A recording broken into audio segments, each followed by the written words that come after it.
নমস্কার বন্ধুরা, আপনারা দেখছেন দত্ত রান্নাঘর। আজকের রেসিপি ঘরোয়া পদ্ধতিতে তৈরি ডিম পাস্তা। এই পাস্তার রেসিপিটি আপনারা আপনাদের ঘরে থাকা উপকরণ দিয়ে খুব সহজেই বানিয়ে নিতে পারবেন। সেদ্ধ করার জন্য নিয়ে নিয়েছি পাস্তাগুলো সেদ্ধ করার জন্য সসপ্যানে দিয়ে দিচ্ছি জল। জলটি ফুটতে শুরু করে দিয়েছে, এর মধ্যে দিয়ে দেব নুন, দিয়ে দেব পাস্তাগুলো দিয়ে একবার খুন্তি দিয়ে ঘেটে নেব, নয়তো পাস্তাগুলো একসাথে লেগে যাওয়ার সম্ভাবনা রয়েছে। পাস্তাগুলো সেদ্ধ হয়ে গেছে, এখন একটি পাত্রে নামিয়ে নেব। আচ্ছা, এখানে একটি কথা, আপনারা ঠিক কিভাবে বুঝবেন পাস্তাগুলো ঠিক কিরকম সেদ্ধ হয়েছে সেটাও আমি আপনাদেরকে দেখিয়ে দিব। নিয়ে নিচ্ছি একটি পাস্তাটিকে ছুরি দিয়ে মাঝ বরাবর কেটে নেব। তো দেখতেই পাচ্ছেন পাস্তাটি ভালোভাবে সেদ্ধ হয়ে গেছে। ভালোভাবে সেদ্ধ না হলে মাঝখান থেকে একটা সাদা ভাব থেকে যেত। কড়াইতে দিয়ে দেব তেল ডিম ভাজার জন্য, দিয়ে দেব ডিম,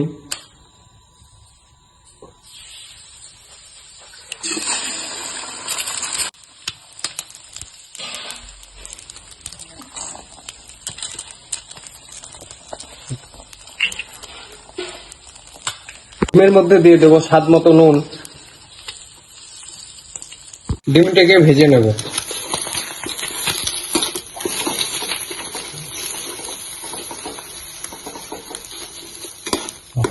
ডিমগুলো ভাজা হয়ে গেছে, এবার একটি পাত্রে ডিমগুলোকে নামিয়ে নেব।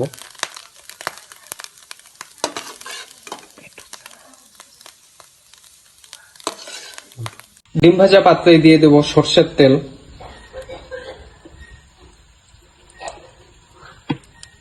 তেলে দিয়ে দেব কেটে রাখা আলু।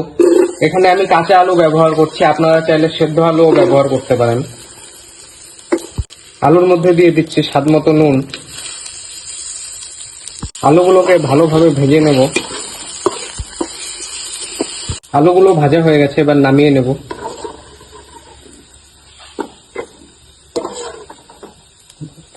দিয়ে দিব পেঁয়াজ কুচি আর লঙ্কা কুচি,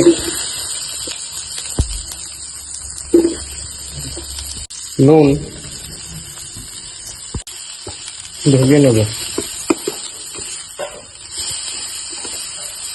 পেঁয়াজগুলো ভাজা হয়ে গেছে 80% মতো, এবার এর মধ্যে দিয়ে দেব সেদ্ধ করে রাখা পাস্তাগুলো।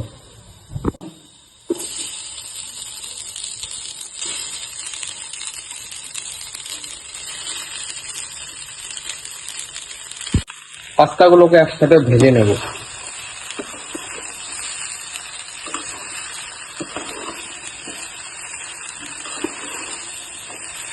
দিয়ে দেব স্বাদ মতো নুন, রঙের জন্য দিয়ে দিচ্ছি কাশ্মীরি লঙ্কার গুঁড়ো, দিয়ে দিব ভেজে রাখা ডিম আর আলু।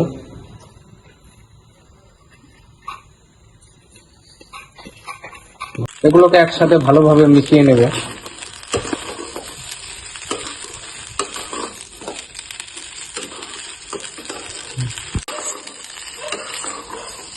দিয়ে দিব টমেটো সস,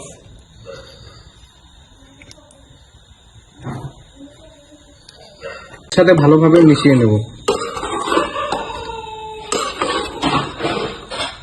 এই রেসিপিটি বানাতে আপনাদের কোনো রকম অসুবিধা হবে না, খুব সহজেই ঘরোয়া পদ্ধতিতে বানিয়ে নিতে পারবেন এরকম সুস্বাদু ডিম পাস্তা।